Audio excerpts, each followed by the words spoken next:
Everyone, welcome to the history class. In this video, I'll be continuing with the 7th theme of class 11th history, that is the changing cultural traditions. So, now in this video, I'll be discussing about the artists and the realism. Art, architecture, and books were wonderfully effective in transmitting humanistic ideas.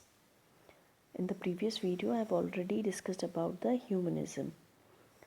Artists were inspired by studying works of the past, fragments of artwork discovered in the ruins of ancient Rome and other deserted cities.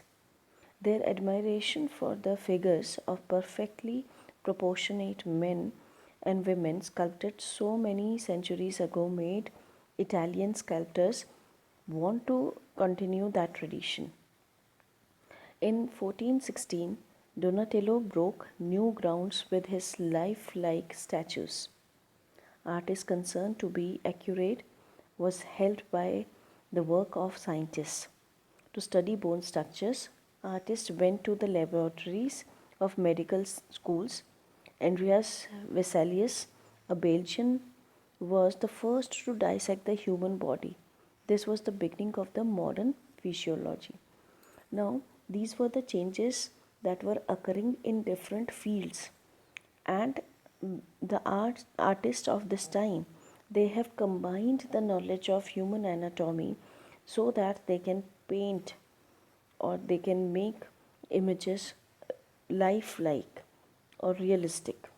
So this was a realism was becoming prominent during this time in paintings and architecture.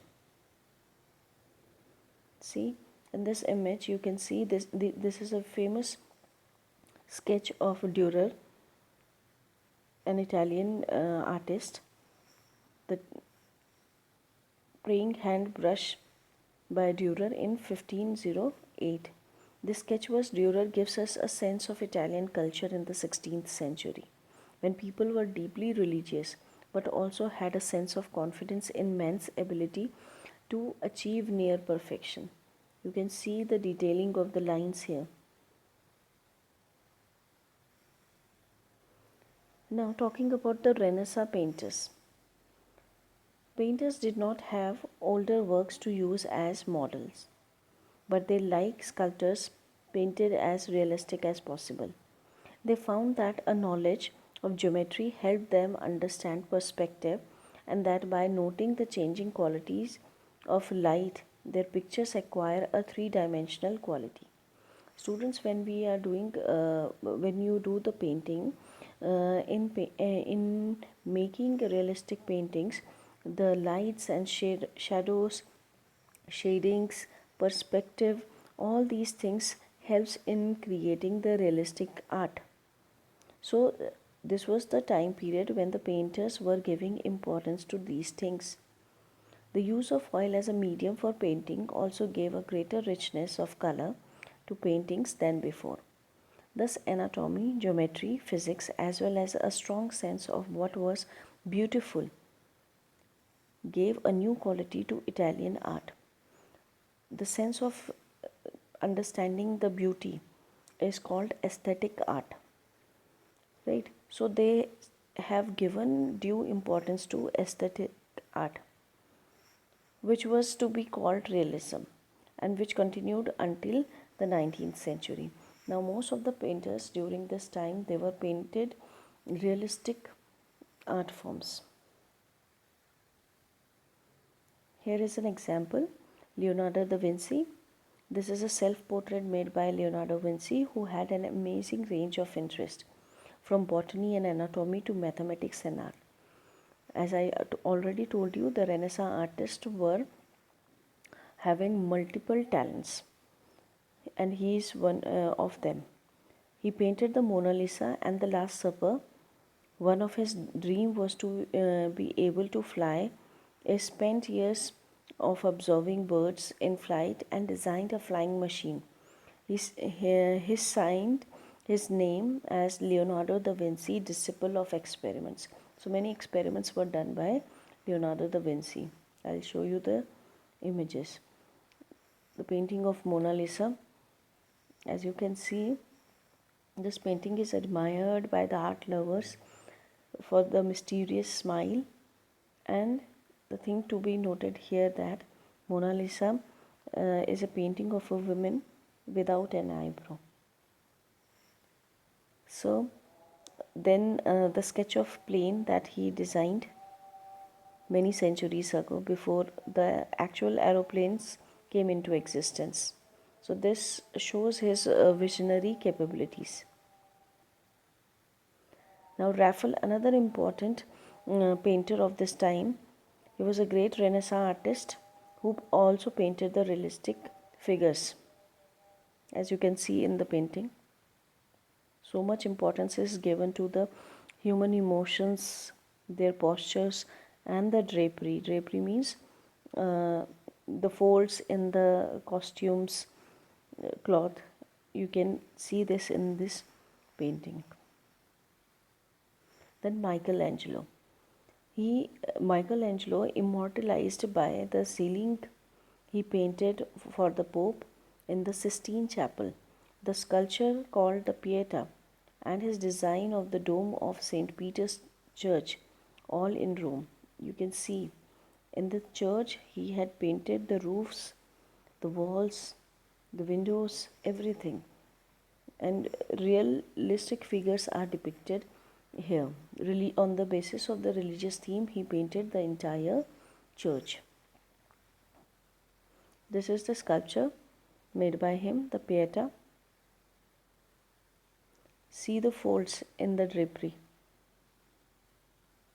the detailing of the bones, postures. Filippo Brunelleschi.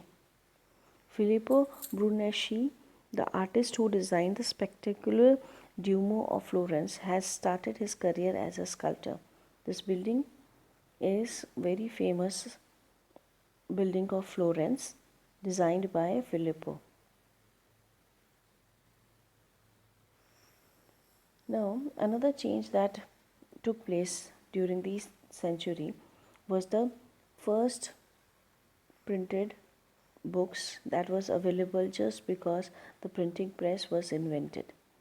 The greatest revolution of the 16th century was the mastery of the technology of printing. In 1455, this was the year when the John Gutenberg invented the modern printing press. So 150 copies of Bible was printed in the workshop of John Gutenberg. He was a German who made the first printing press.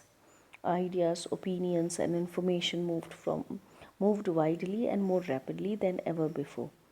A printed book promoting new ideas could quickly reach hundreds of readers. So this revolutionized the print world.